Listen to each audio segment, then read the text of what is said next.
A todos, esse é o 29º Fórum de Debates, promovido pelo Centro de Estudos e de Apoio à Dermatologia Sanitária, SEADES, numa cooperação entre o Centro de Saúde Escola Geral de Paula Souza, da Faculdade de Saúde Pública, e a disciplina de Telemedicina da Faculdade de Medicina da USP. Hoje nós vamos ter uma apresentação sobre hanseníase, e esse fórum de debates está sendo patrocinado de forma exclusiva pela Minérios Ouro Branco. Eu queria agradecer ao senhor Valdemar Bartoli, que desde o início da fundação do SEADES, ele tem nos prestigiado de todas as formas possíveis para que nós possamos fazer fóruns de debates e trazermos convidados como nós temos hoje aqui no nosso fórum de debates. Hoje vamos falar sobre a hanseníase e eu tenho aqui comigo a doutora Marli Penteado Manini, presidente da Fundação Paulista contra a Hanseníase, praticamente uma vida inteira de dermatologia dedicada à hanseníase. A Marli foi formada aqui na Faculdade de Medicina da USP, ela fez a sua residência no HC e depois dedicou-se todo esse tempo a um trabalho que não é fácil, devido ao preconceito, devido à falta de interesse dos profissionais médicos por essa área, mas ela persistiu no seu trabalho. Isso é algo assim que nos deixa contente, porque como nós trabalhamos com dermatologia sanitária, a gente encontra poucos que trabalham nesse sentido, né, nessa área de atuação. Mas aqueles que trabalham nessa área de atuação, e a Marli é um exemplo, realmente vestem a camisa e imaginam o quanto de dificuldades que você tem enfrentado para poder manter pelo menos uma linha de conduta no espaço que sobra para hanseníase, no espaço que sobra para dermatologia sanitária. Então, eu queria passar a palavra a Marli Manini, e em nome da diretoria do SEADES, agradecer a sua presença. Eu queria que você ficasse à vontade. Eu acredito que as pessoas que estiverem participando, quiserem fazer as perguntas, podem fazer as suas perguntas, vamos tirar as dúvidas, e eu espero que vocês aproveitem bem, e mesmo aqueles que não são dermatologistas, mas pelo menos ter uma ideia de como fazer um diagnóstico e não deixar passar esse diagnóstico. Marli, obrigado pela sua presença e fique à vontade, então, por favor.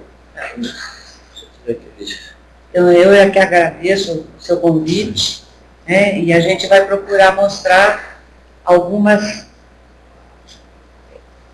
características da doença e em relação a diagnóstico, tratamento, reações e as recidivas. Tá? Então, antes de eu começar, só gostaria de lembrar a todos que a hanseníase, ela é uma doença de notificação compulsória. Tá?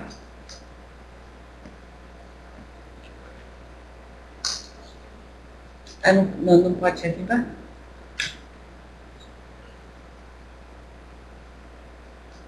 Tá. Então, a hanseníase, ela é uma doença infecciosa crônica e ela tem alguns episódios agudos que são as reações, e nós vamos ver mais tarde falar a respeito dessas reações. Então, o agente é uma micobactéria, que é o Mycobacterium leprae. Ele é um bacilo álcool-ácido resistente, gram-positivo, e ele tem uma afinidade pela pele e pelos nervos periféricos. Ele tem uma característica bastante interessante, que ele se desenvolve em temperatura em torno de 35 graus. E por isso que as lesões, né, elas acabam sendo mais evidentes e frequentes nas áreas mais frias do tegumento. E esse bacilo se multiplica a cada 12 a 14 dias, ele tem então um metabolismo bastante lento, e isso explica essa evolução crônica, esse período de incubação longo, que pode variar em média, de 3 a 7 anos, mas que pode ser tanto de 6 meses até 20 anos, casos de período de incubação bastante longo. Esse é o bacilo.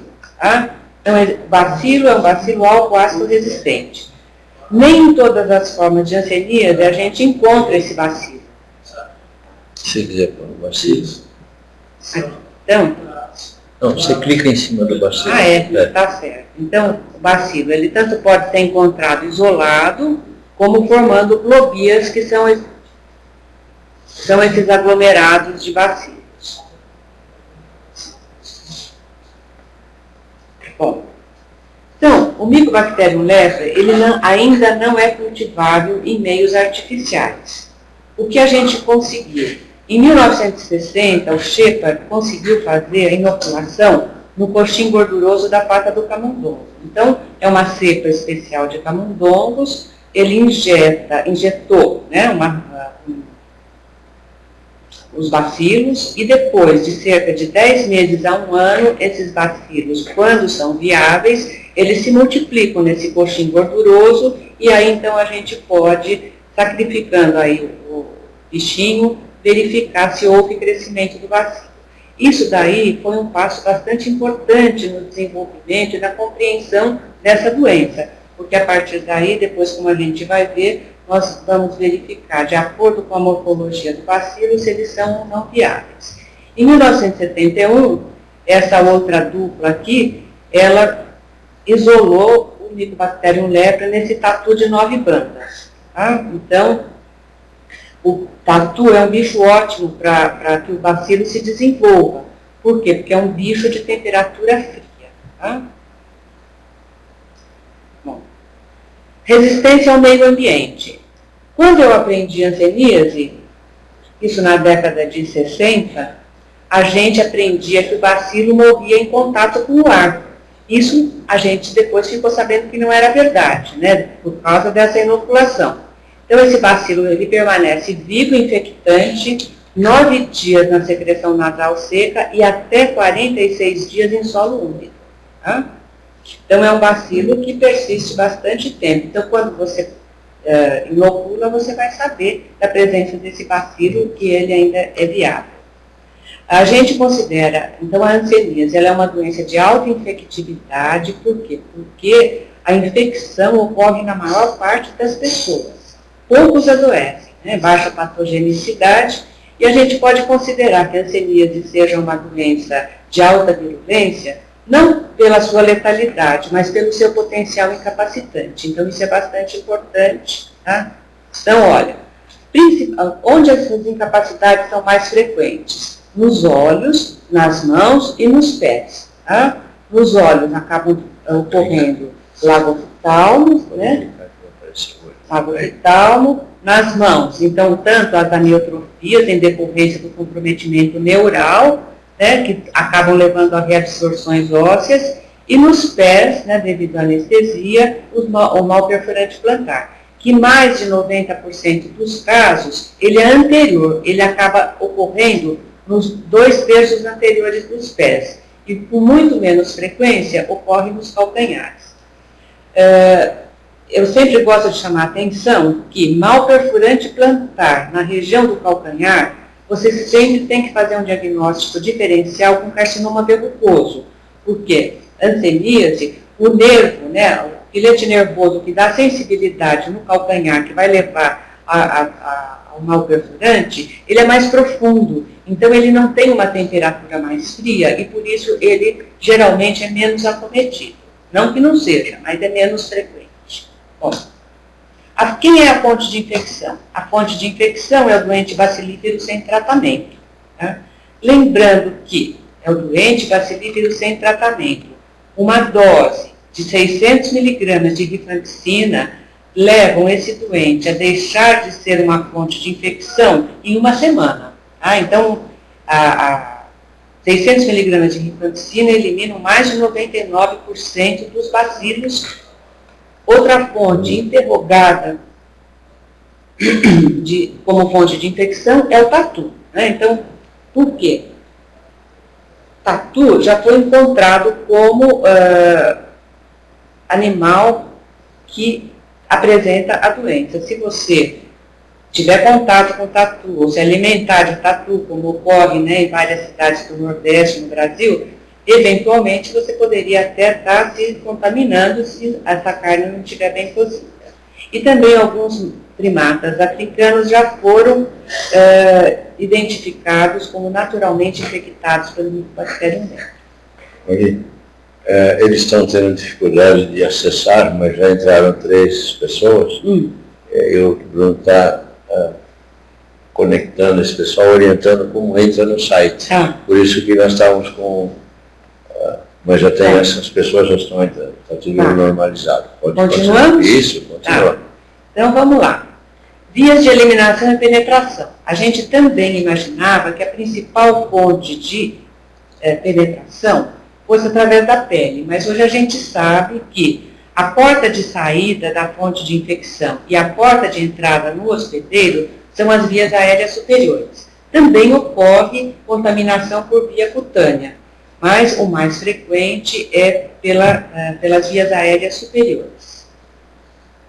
Bom, então vamos falar rapidamente sobre alguns indicadores epidemiológicos. O Brasil ainda é o segundo país no mundo em números absolutos de hanseníase. Existem vários indicadores epidemiológicos que vão nos dizer a intensidade, como é que anda essa endemia. Tá? Então a gente usa o coeficiente de detecção. Tá?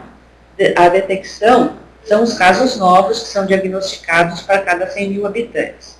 O coeficiente de prevalência, que são os casos em registro ativo em 31 de 12, né, de dezembro, por cada 10 mil habitantes.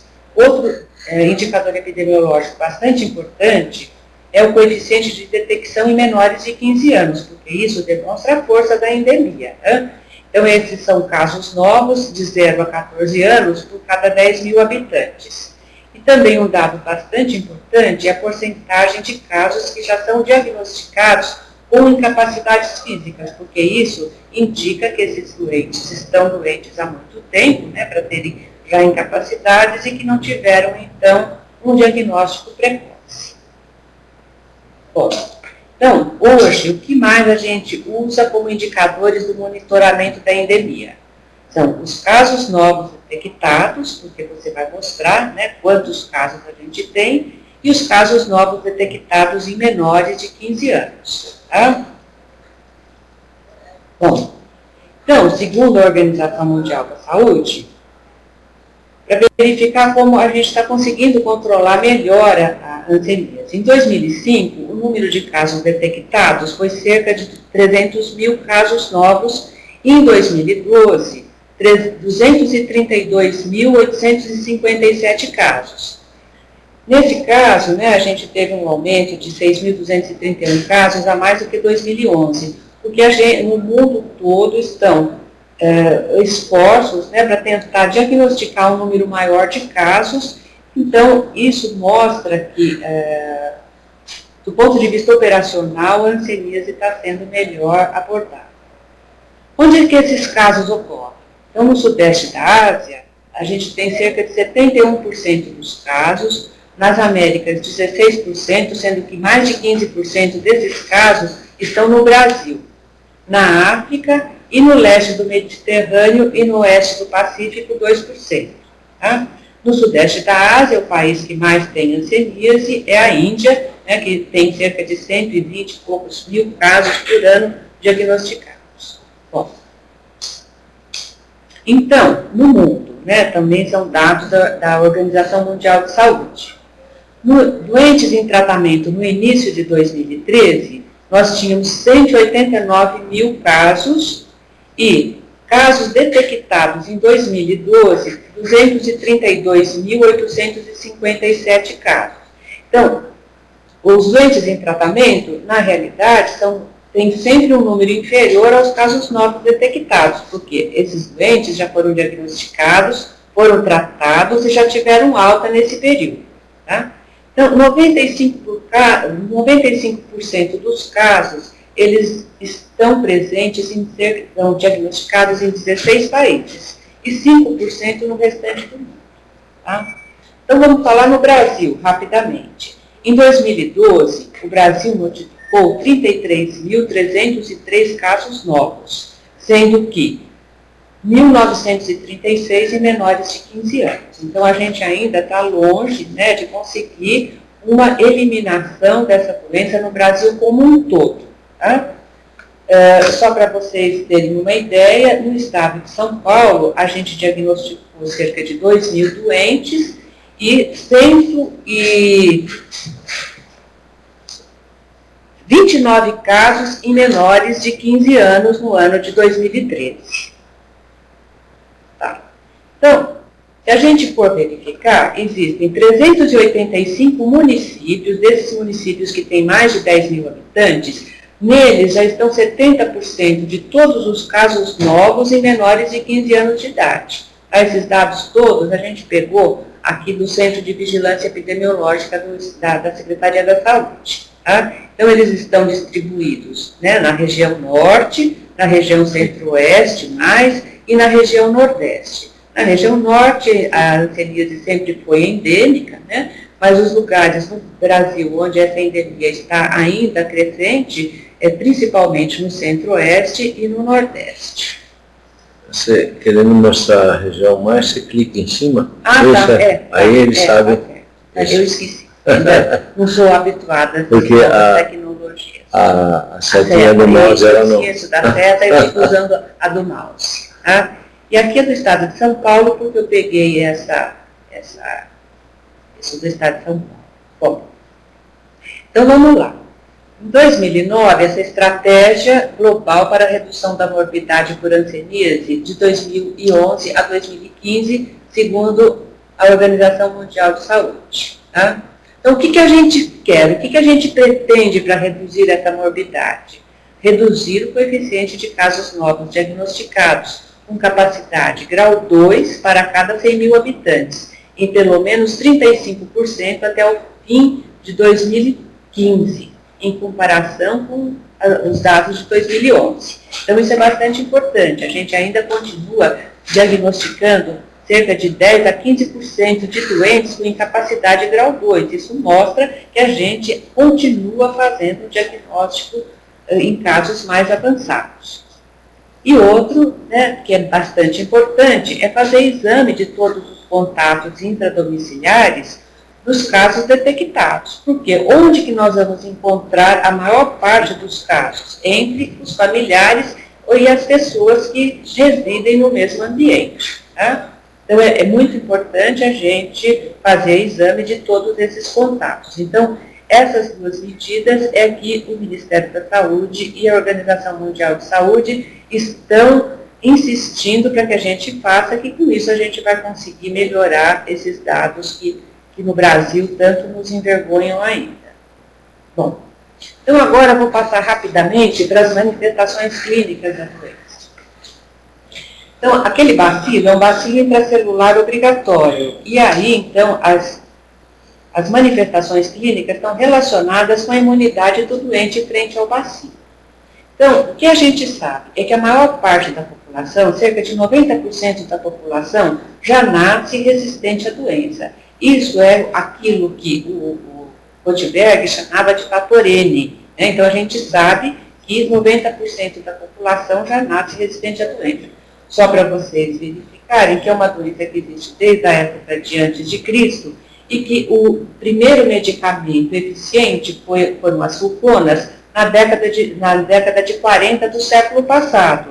Então, se fosse uma doença que fosse assim, tão contagiosa, que as pessoas que convivem adoecessem, então os números seriam muito piores. Né? E como é que a gente sabe se essa imunidade está presente? Pela reação de Mitsuda. Então, o que é a reação de Mitsuda?